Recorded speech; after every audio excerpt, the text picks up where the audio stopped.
Master minds commerce చదవాలనుకునే 10th inter విద్యార్థుల తొలి ఎంపిక.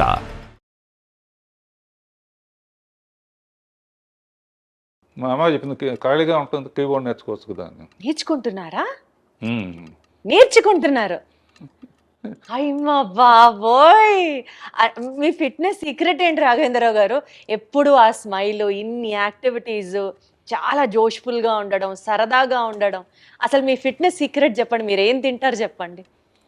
తిండి దేవులే కానీ ఎక్కువ ఫూల్స్ ఉన్న చుట్టూ ఉంటారు. మరి హార్వర్డ్ యూనివర్సిటీ ఇది జేసీ మిల్లర్ ఇటువంటివన్నీ ఎత్తుకొండని లేకపోతే ఈడని ఆడని ఊరిని జోకులు వేసుకుంటూ నవ్వటం చాలా ఇష్టం నాకు, నవ్వించటం కానీ. అందుకనే భరణీను బ్రహ్మానందం వీళ్ళు కొంచెం పొయిటిక్ ఇది ఉందన్నమాట. నేను 2-3 కొటేషన్స్ అందరూ రాస్తున్నాక మనం ఎందుకు రాయకూడదని చెప్పి అందులో కూడా మనం అనుకున్నవన్నీ జరిగి ఉంటే ఇప్పుడు జరిగినవన్నీ మనం అనుకున్నవి కావు.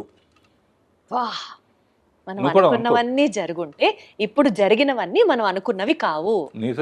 నువ్వు అంతేగా అంతేగా అంతేగా. అది కాకుండా లైఫ్ని ఇంత లైట్గా తీసుకుంటేనే సీరియస్గా ఉంది, సీరియస్గా తీసుకుంటే ఎలా ఉంటుందని. అదొకటి నాకు చాలా ఇష్టమైంది. అది మెయిన్ అనమాట. లైఫ్ని ఎంత ఇది వచ్చినా కూడా దాన్ని వెల్కమ్ చేయటం, జోకులు వేసుకుని పోయిందిరా సినిమా పోయింది కదా. అసలు సో మీకు ఏది ఆ బాధ కానీ ఆ ఫ్రస్ట్రేషన్ కానీ మిమ్మల్ని అసలు టచ్ చేయవు అన్నమాట. అయితే ఇంట్లో కూడా అంతే. మెడిటేషన్ చేస్తారా దానికోసం ప్రత్యేకంగా? అదొకటి ఉంది, మర్చిపోయాను. పొద్దునే ఓ రోజు స్విమ్మింగ్ పూల్, ఓ రోజు పిలాటే, ఓ రోజు స్ట్రెచ్చింగ్ ఎక్సర్సైజ్, ఈవినింగ్ యోగా నిద్ర మెడిటేషన్. ప్రతిరోజు పికిల్ బాల్ అవగానే స్నానం చేసి 40 minutes మెడిటేషన్. సో టైముని అలా విభజించుకుంటా. పని లేకపోతే నాకు ఏదో చెయ్యి అలా ఆడదంటారే. అందుకనే మీరు ఆ 16th year దగ్గర ఆగిపోయారు రాఘవేంద్రరావు గారు. ఇంకా అసలు ఏజ్ ముందుకి రాలేదు అంతే. హ్యాపీగా ఎప్పుడు సరదాగా ఉంటాం. ఈ వాళ్ళ దగ్గర నుంచి నేను నేర్చుకుంటున్నానమ్మా, నా దగ్గర నుంచి వాళ్ళు నేర్చుకుంటున్నారు.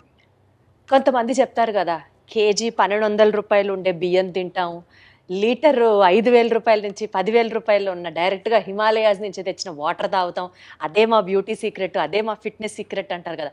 అట్లాంటి ప్రత్యేకమైన తిండ్లు మీరేం తినరా? అసలు తిండి కూడా లేదు అసలు. ఏదో ఇప్పుడు తర్వాత ఏంటంటే జనరల్గా రోజు పొద్దున పూట కూడా ఇడ్లీలు, వడలు, దోశలు తినేవాళ్ళం. ఇప్పుడు ఏంటంటే ఒట్టి నట్స్ను, ఫ్రూట్స్, మధ్యాహ్నం lunch, night only tiffin. So అదన్నమాట మీ సీక్రెట్. ఆ గ్యాప్లో చిన్న పర్సనల్ ఇంట్రెస్ట్. పర్సనల్ ఇంట్రెస్ట్ ఏంటి? ఏదో కాలక్షేపానికి కొంచెం ఒక రౌండ్ వేసుకోవటం. Such an honest, sweet and an humble answer from your end. అసలు సూపర్. ఎటు మనం ఈ విషయాలు మాట్లాడుతున్నాం కాబట్టి రాఘవేంద్ర గారు, నాకు ఇందాకటి నుంచి మిమ్మల్ని చూస్తున్నాను, మీతో మాట్లాడుతున్నాను, కానీ నా ధ్యాస అంతా మీరు షర్ట్ మీద పెట్టుకున్నటువంటి ఆ గ్రీన్ అండ్ వైట్ బ్రోచ్ మీదకి వెళ్తోంది. అసలు అది ఎంత క్యూట్గా ఉందంటే ఏంటి చెప్పండి, దాని సిగ్నిఫికెన్స్ ఏంటి, దాని బ్యూటీ ఏంటి?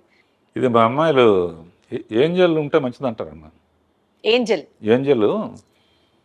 ఇళ్లలో కూడా ఏంజల్ బొమ్మ పెడితే చాలా, లేకపోతే నువ్వు కూడా పెట్టుకో ఇంట్లో. ఇది పెట్టుకో అని చెప్పి మా పిల్లలు ఇచ్చారు. ఇది వాళ్ళు ఇచ్చిందంటే నాకు వాళ్ళంటే నాకు ఎంత ప్రేమో, ఇది అంటే అంత ప్రేమ అనమాట. దీంతో చాలామంది అడుగుతారు, ఇది ఎక్కడ పోతుందో అని చెప్పి 2-3 ఒక్కోసారి పడిపోవచ్చు కదా. ఒకటి మట్టుకు అందరూ 2-3 ఎప్పుడూ పెట్టుకుంటాను. ఒకటి మట్టుకు ఎక్కడ పడాలో అక్కడ పడుతుంది.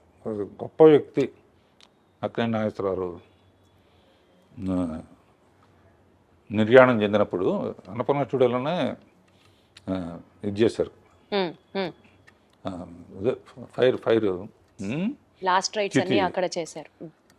నాగార్జున ఎక్కువ ఎమోషనల్ అయితే నేను వెళ్ళి గట్టిగా కావాలని చేస్తున్నాను. ఇంటికి వచ్చి చూస్తే అది లేదు, అందులో పడిపోయింది అనమాట. అందుకనే ఎప్పుడు సేఫ్టీకి దానికి నేను చాలా హ్యాపీగా ఫీల్ అయ్యాను. ఒక గొప్ప వ్యక్తికి ఇలా అనేక మెట్టు మీద మెట్టు మీద మెట్టు.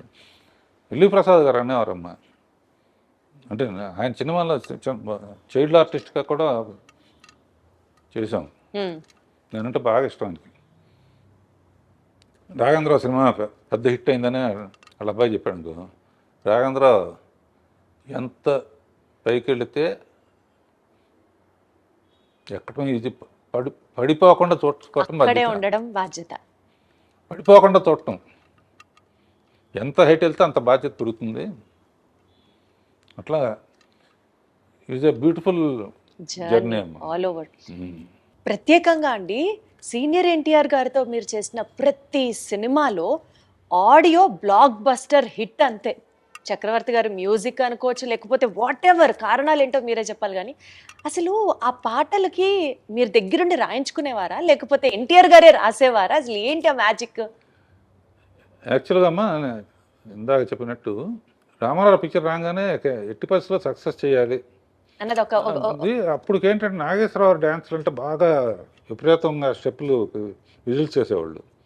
రామారావుకి అంత సాంగ్స్ అప్పుడు మిగతా వర్షిప్ ఉండేది, కానీ ముందు అది కూడా కవర్ చేయాలని చెప్పేసి నా బిలీఫ్ ఎప్పుడు సాంగ్ హిట్ అవ్వాలన్నా ఇది చెప్తున్నా దాని లీడ్ సీన్ బాగుండాలి.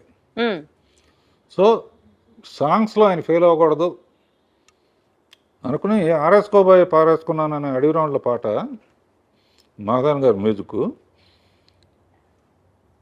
ఆ పాట అప్పుడు ఏంటంటే హీరో కోసం పరిగెత్తుకుంటూ వస్తుంటే నీళ్ళలో పడిపోతుంది. ఆయన వచ్చే లోపల ఆరేసుకోవాలని చెప్పి లీడ్ అలా తీసి ఈ లోపల ఆయన వచ్చేస్తున్నాడు. ఆడియన్స్ ఎంత మంచి వాళ్ళు అంటే వస్తామంటే చీర ఎగిరిపోయింది. చెట్టు మీద చార వేసుకోబోయి పారేసుకున్నానంటే ఓ ఏళ్ళలో డబ్బులు అంటే టేక్ ఆఫ్ ఉంటేనమ్మా. అక్కడి నుంచి ఇక పాటల్లో కూడా ఆయన కూడా అందులో కృషి ఉంటే మనుషులు ఋషులు అవుతారులో ఎన్లైట్మెంట్ ఆఫ్ సోషల్ ఇది ఒక మోటివేషన్ సాంగ్.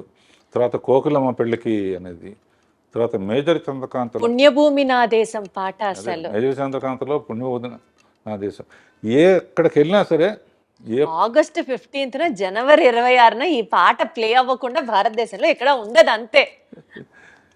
అదిను ఆయన అందులో కూడా అన్ని గెటప్పులు శివాజీ అల్లు సీతారామరాజు ఆయన అనేవాడు, బ్రదర్ చాలామంది చేశారు జాగ్రత్త అని. అంటే అల్లు సీతారామరాజు కట్టబొమ్మను కూడా ఇస్తాం కదా, శివాజీ గణేష్ చేశారు. కమిట్మెంట్ అంటే ఆయన గెటప్లన్నీ ఆయన గత తయారు చేసిన అన్ని డిజైన్ ఆయన వస్తాడు. ఎన్టీఆర్ గారే డిజైన్ చేసేవారా? బాగా ఆ వీర ఇప్పుడు సాంగ్లో చూసి తెలుస్తుంది. కట్టబ్రహ్మ గెటప్ సంకెళ్ళతో మొత్తం ఇట్లా బంధిస్తుంటే దాన్ని చీల్చుకొని నడవాలి ఆయన.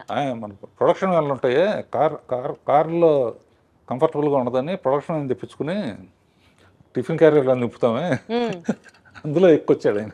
ఎక్కొచ్చి ఇట్లా దిగితే అట్లా కదా ఓ బెంగళూరు ప్యాలెస్లో తీసాం, ఎవరు కట్టాలిరా పన్ను. అమ్మో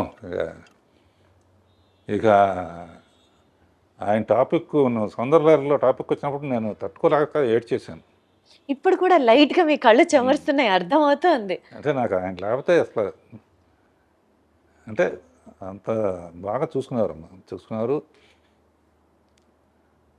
నేను అందుకనే చెప్తున్నాగా ఫస్ట్ ఆయన మీద క్లాప్ కొట్టడమే నాకు నా ముహూర్తం అంటారే, గొప్ప ముహూర్తం అనమాట నా జీవితానికి. అందుకనే ఆయన దేవుడిలాగా జీవితంలో మర్చిపోలేని. మీరు అలాగా ఇప్పటికే తలుచుకుంటూ సందర్భం వచ్చినప్పుడు అల్లా ఆయనకి కృతజ్ఞతలు చెప్పడం అంటే మీ గొప్పతనం అంతే. పాటల ప్రస్తావన వచ్చింది కాబట్టి శ్రీదేవి గారితో మీరు 24 సినిమాలు చేశారు. అసలు మీరు చేసినటువంటి హిట్ సాంగ్స్ గురించి మాట్లాడుకుంటూ వెళ్తే ఒక ఎపిసోడ్ మొత్తం దాని గురించే చేయాలి. But one of my favourites కానీ ఈ జనరేషన్లో కూడా ఈ ఇన్స్టాగ్రాము, ఫేస్బుక్, యూట్యూబ్లో రీల్స్ అని చేస్తూ ఉంటారు. ఇప్పటికీ ఎవర్ ట్రెండింగ్ సాంగ్ సిరిమల్లె పువ్వా. అసలు ఎంత బాగుంటుందో ఆ పాట. ఈ పాట వెనకాల ఉన్నటువంటి కొన్ని జ్ఞాపకాలని పంచుకోండి సార్. శ్రీదేవిది హిస్టరీ అమ్మా, ఎవరికి జరగనే. మా ఫాదర్ పిక్చర్లో చైల్డ్ ఆర్టిస్ట్, నేను అసిస్టెంట్ డైరెక్టర్. నిద్రపోతా ఉంటే షార్ట్ రెడీ అని చెప్పి ఎత్తుకుని తీసుకొచ్చి యాక్ట్ చేయించాడు. ఒకసారి కొన్ని నాకు ఇచ్చేసేవారు ఆయన, నువ్వు చేసురా అని. మౌంట్ రోడ్లో అమ్మాయి రోడ్డు దాటు అడవడిగా రావాలి. నేనేంటి మనకు ఛాన్స్ దొరికింది బాగా తీయాలని చెప్పి అప్పుడే లైట్స్ వచ్చినాయి అనమాట. నేను ఇట్లా ఊపుతాను, నువ్వు పరిగెత్తుకొచ్చే అన్నాను. లైట్లు గ్రీన్ పడింది, ఊపాను. కార్లు వస్తాయి, ఆ సెన్స్ పోయింది. అయ్యో, లక్కీగా ఆ షాట్ కూడా అందులో ఉంటుంది. జస్ట్ ఎడ్జి తగిలి పడిపోయింది. పడి అన్కాన్షియస్ అయిపోతే ఎత్తుకుని నాకు జైలు ఇవన్నీ కనపడినాయి అనమాట. అయ్యో, ఏమవుతుందా, ఏ రిస్క్ అవుతుందా? అలా స్టార్ట్ అయ్యింది. ఆ తర్వాత పెద్దమ్మాయి అయిన తర్వాత ఫస్ట్ అటు ఇటుగా ఉన్నాయి. తమిళ్ 14-15 బాగా. సో దానికన్నా బాగా తీయాలన్న ఛాలెంజ్తో ఆ సిరిమల్ల పువ్వ పాట ఒరిజినల్లో కూడా భారతరాజు గారు చాలా బాగా తీశాడు. నేను ఇందులో నా ఇది బొప్పాస్కాయ దానికో ఏ ప్రోగ్రాంకి వెళ్ళినా కూడా కంపల్సరీగా నాకు ఆనందం ఏంటంటే శ్రీరామనవమికి రామదాస్ పాటలు వేస్తారు, కొండ మీద అన్నమయ్య పాటలు వేస్తారు. ప్రోగ్రామ్స్లో ఆగస్ట్ 15th అంటే మేజర్ చంద్రకాంత్ పాటలు వస్తాయి. సిరిమల్ల పువ్వ అబ్బనీతేందబ్బా. అసలు ఆ పాట గురించి మీరు చెప్పద్దు. బ్లూ కలర్, నేను చిరంజీవి గారి బర్త్డే సెలబ్రేషన్స్ది ఒక ఈవెంట్ హోస్ట్ చేశాను.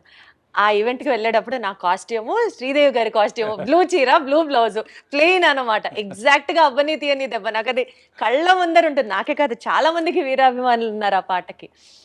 అలా పాటకి ఛాలెంజ్ అమ్మా. మా ఆపరేటర్ చేమ చెట్టు అదొకటి మర్చిపోలే. గిరవాణి లేకపోతే నేను మ్యూజిక్ చేయలేను అనే ఫీలింగ్ వచ్చేసుకున్నాను. ఈ 50 years బ్లాక్ బస్టర్ ఇయర్స్గా మాకు అందించి మీ మొత్తం ఎక్స్పర్టైజ్ కానివ్వచ్చు, మీ స్కిల్ కానివ్వచ్చు, సినీ రంగంలో మీరు పెట్టినటువంటి, మీరు చూపించినటువంటి, మీరు చేసినటువంటి సర్వీస్ మాకు బోలెడన్ని ఎక్స్పీరియన్స్ని మిగిల్చడంతో పాటు సార్, ఎంత ఎదిగినా ఒదిగి ఉండాలి అన్న ఒక నేచర్, అండ్ మోస్ట్ ఇంపార్టెంట్లీ లైఫ్ని సీరియస్గా తీసుకోకుండా సరదాగా తీసుకుంటే అంతకంటే బ్యూటీ ఇంకొకటి లేదు అన్నది చెప్తూ, రెస్పాన్సిబిలిటీతో పాటు మోస్ట్ ఇంపార్టెంట్లీ మీరు పెట్టినటువంటి హార్డ్ వర్క్ నెక్స్ట్ జనరేషన్స్కి డెఫినెట్లీ ఒక ఇన్స్పిరేషనల్ పర్సనాలిటీగా మీరు నిలుస్తారు, ఉండిపోతారు మా మనసుల్లో. మరొకసారి మీకు శుభాకాంక్షలు తెలియజేసుకుంటూ thank you so much Raghavendra garu. Thank you అమ్మా. Thank you audience. ఐ డ్రీమ్కి థ్యాంక్ యూ.